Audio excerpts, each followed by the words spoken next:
ગુજરાતની અંદર હાલ એ તમામ રાજકીય પક્ષો પણ એલર્ટ છે। ચૂંટણી પહેલાં જ કેન્દ્રની અંદરથી તમામ રાજકીય પક્ષના નેતાઓ પણ ગુજરાત મુલાકાતે આવી રહ્યા છે અને હવે આ તમામની વચ્ચે એપ્રિલના પ્રથમ સપ્તાહની અંદર ચૂંટણીઓ જાહેર થાય તેવી એ વાત અત્યારે હાલ સામે આવી રહી છે, કેમ કે ચૂંટણી પંચ દ્વારા ગત મોડી સાંજે ગુજરાતની ચૂંટણીના એ કેટલાક પ્રાથમિક જે આંકડાઓ જે છે મતદાર યાદીના તેના જાહેર કરવામાં આવ્યા છે। પ્રાથમિક આંકડાઓ જાહેર કરવામાં આવે છે, જેમાં મહાનગરપાલિકા, તાલુકા પંચાયત, જિલ્લા પંચાયતની અંદર એ કેટલા મતદારો છે તેને લઈને યાદીઓ જે છે તે જાહેર કરવામાં આવી છે। હવે આ જ યાદીઓને લઈને લગભગ 28 તારીખની આસપાસ સુધી વાંધા અરજીઓ રજૂ કરવામાં આવશે। ત્યારબાદ 1 તારીખ સુધીની અંદર એ વાંધા અરજીની સામે જવાબો આપવામાં આવશે। આ બંને પક્ષે કામગીરી પૂર્ણ થયા બાદ એપ્રિલના પ્રથમ સપ્તાહની અંદર ચૂંટણી જાહેર થાય તેવી પૂરેપૂરી શક્યતાઓ વ્યક્ત કરવામાં આવી રહી છે।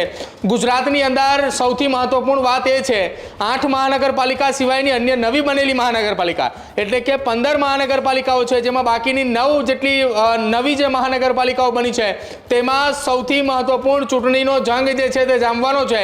એ 9 મહાનગરપાલિકાની અંદર પ્રથમ મહાનગરપાલિકા બની રહી છે, ત્યારે કોણ તેની અંદર શાસન કરે છે તેને લઈને તડામાર એ તૈયારીઓ દરેક રાજકીય પાર્ટીઓ પણ કરી રહી છે।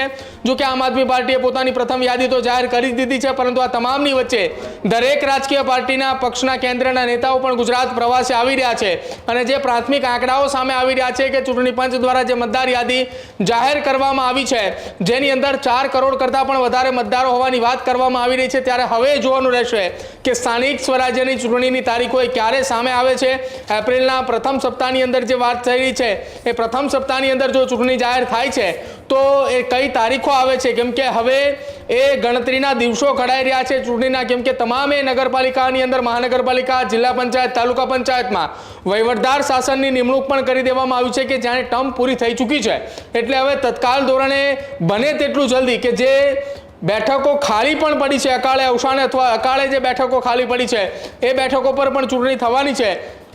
એટલે આવનારા એપ્રિલ અને મે મહિનાની અંદર એ 2 મહિના દરમિયાન ગુજરાતની અંદર રાજકીય એ ચર્ચાઓ અને રાજકીય ગતિવિધિઓને સાથે જ રણસિંગાએ ફૂંકાઈ ચૂક્યા છે। તારીખો આવવાની બાકી છે।